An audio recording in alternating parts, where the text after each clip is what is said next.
my name is Chef Ava and welcome to Rainbow Chef's Academy. Today we're making chicken pita pockets. So without further ado, let's get started. Wait, I almost forgot. Before we start to cook anything, we want to make sure we go wash our hands for 30 seconds under warm water and with soap. That way there's no bacteria in our food when we're cooking. Be right back.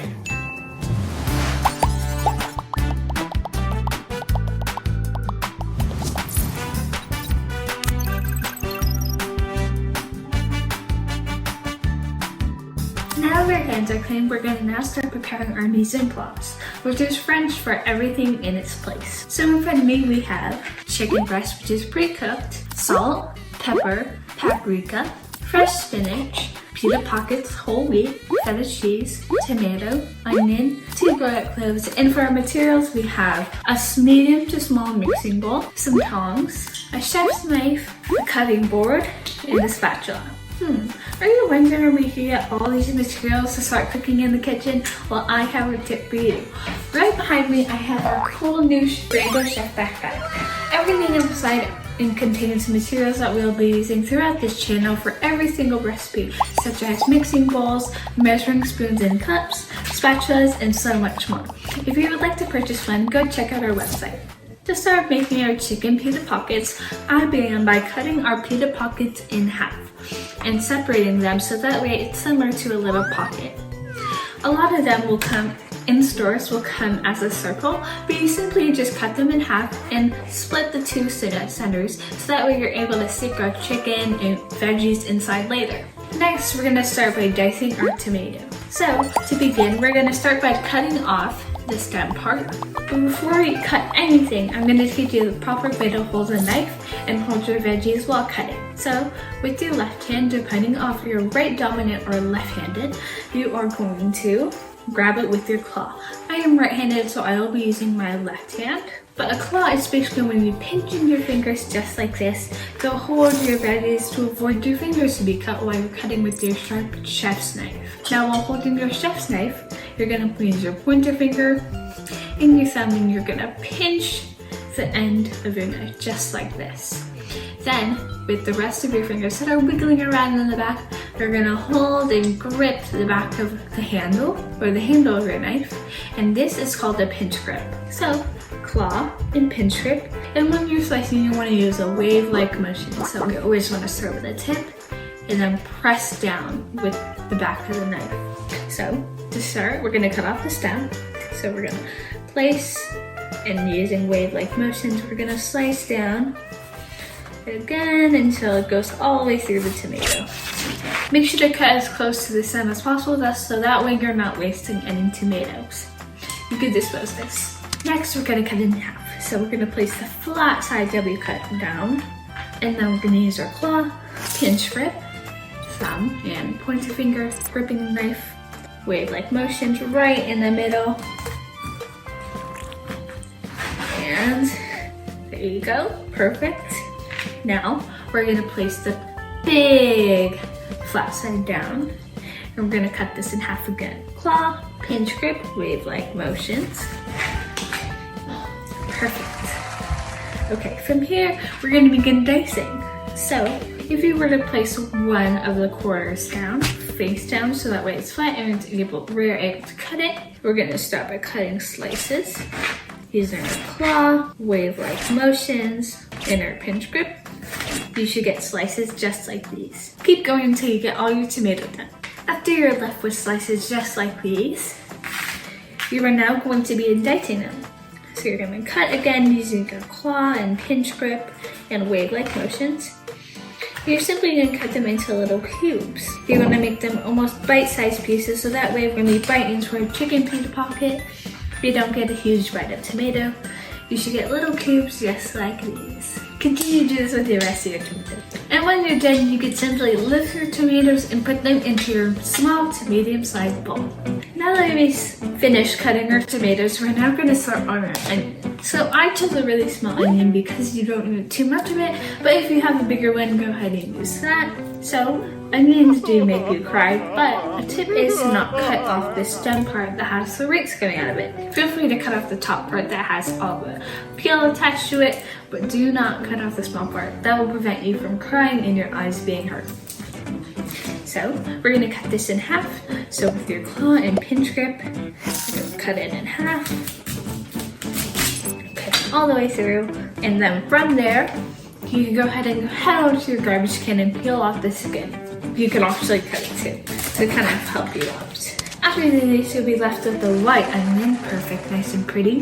From there, you're gonna wanna slice strips, but not going all the way through, so that way it stays together as one pod. So you're going to, if you look at the onion, there are little lines that go across the surface of the onion. You're gonna wanna cut through those. But remember, do not cut all the way through. You wanna cut until you reach the tip of the border of the onion.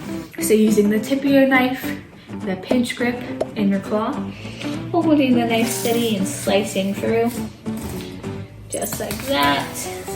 If you need help with this one, kids, make sure to ask your parents. They will be more than happy to help you.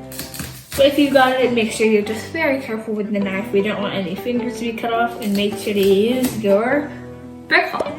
So after you cut it into strips, as you can see mine, I cut it vertically, which is long ways down. You're going to turn it horizontally, which is long ways to the side, from left to right. And you're gonna dice them. So you're gonna slice down using a wave-like motion, pinch grip, claw. You got it. Make sure to cut really thinly, that way we have the onions being really, really small and tiny. We won't get a huge bite of onion in our chicken pita pocket. Perfect, I'm gonna throw this stuff away. And then we are left with our beautifully cut onion. You can add this to our tomato mixture. Now that we finished cutting our tomatoes, onions, and we placed them into our mixing bowl, we're gonna now learn how to mince some garlic. So as you can see, garlic is a very, very small thing to cut. It could be very hard, but I assure you it's not as hard as it seems. So you're gonna grab your one clove and you're going to use your pinch grip and your claw to cut off the stem. Wave-like motions again, slice down.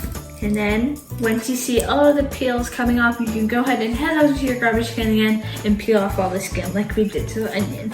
Like we have here, you're gonna now begin to dice it. So you're gonna slice it using your claw, pinch grip, and wave-like motions and sawing back and forth. So that way you get thin slices of it first. And then for mincing, what you're gonna do, you're gonna still use your pinch grip and your grasp on the handle, but instead of using your claw, since the pieces are too small to hold, you're going to simply place your knife tip on the board. You're going to use your other hand, palm flat, avoiding fingers to be curling because you don't want them getting under your knife, dangerous. So you want to hold your palm out and you simply want to let your hand that is holding the handle do all the work. You're going to pump up and down, cutting really small pieces of the garlic. And continue to do this until they're all really small pieces. And this technique is called mincing. As you can see, I finished mincing our garlic. They're in super duper small pieces. And now we're gonna add that to our medium to small mixing bowl with our onions and tomatoes. Now we're gonna move on to our main thing, chicken. So you're gonna grab a piece of chicken. This is the breast, like I mentioned before. It has no bones in it, or you ask your parents to extract the bone, but then it makes it super easy to cut just because it is all meat. There's no bone that will mess up your knife and you won't need to cut around it. So you're going to use your knife pinch grip and you're gonna want to dice it. So again, we're gonna cut slices, then we're gonna dice it. So holding it vertically like this, up and down, remember. We're going to cut down using wave-like motions, our claw, and our pinch grip. I'm going to actually separate this so that it makes it a little bit easier for me. Cutting this into strips, just like this. And then we're going to turn them horizontally or left to right. And we're going to cut or dice the chicken. After doing that, you'll be left with little cubes that are perfectly bite-sized. You want to have a lot of chicken. This is because they need to fill up all the pitas, but you use as much chicken as you would like. Again, using my claw and my pinch grip and my wave-like motions. Keep going until all your chicken's done. Now that we cut all of our chicken, we're going to add it to our medium-sized mixing bowl, to our onions, tomatoes, and garlic. This looks so good. You can smell the tomato and the strong garlic, along with the little hint of onion. Now that we're done with the cutting board, we're gonna simply put it in our sink. So if you can see, this mixture looks insanely amazing, but we're not done yet. We have to add some seasoning to make it taste even better than it already does. So we're going to add some salt, go ahead and sprinkle a little bit in, some pepper, this is freshly ground, and a little bit of paprika for some heat. But feel free to skip this if you wouldn't like it a little spicy. I'm quickly gonna go wash my hands, so I'll be right back. Now that I finished washing my hands, I'm now going to add a little bit of feta cheese into our mixer. Feta cheese is a little sour, but it's also really tangy. I really like it, but if you don't like it, feel free to substitute this out with regular shredded cheese or anything else that you'd like, or don't add it at all. It's up to you. So I'm gonna add a little bit in. Next, I'm gonna sprinkle in a few leaves of spinach. I washed this, but if you get it from the store, make sure to give it a little rinse before you use it. Put that into our mixer. And then with my spatula, I'm going to give it a little mix. I'm gently folding the mixture, that way we don't ruin all the texture that is in this. And now that that's all combined, we're going to now put them into our pita pockets. So I'm going to grab my pita pockets. As I mentioned before, the pita pockets are literally like a little pocket for you to shove a bunch of stuff into. So I'm going to grab my tongs and I'm going to use some of the mixture, opening up the pocket. I'm going to fill it to the very top. And I'm going to finish these off camera.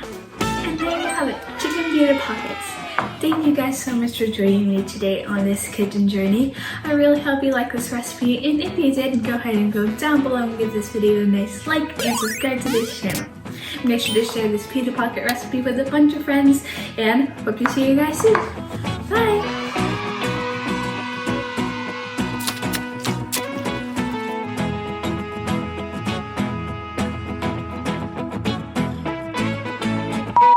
My mom's trying to chicken pita pocket. Sorry, Mom.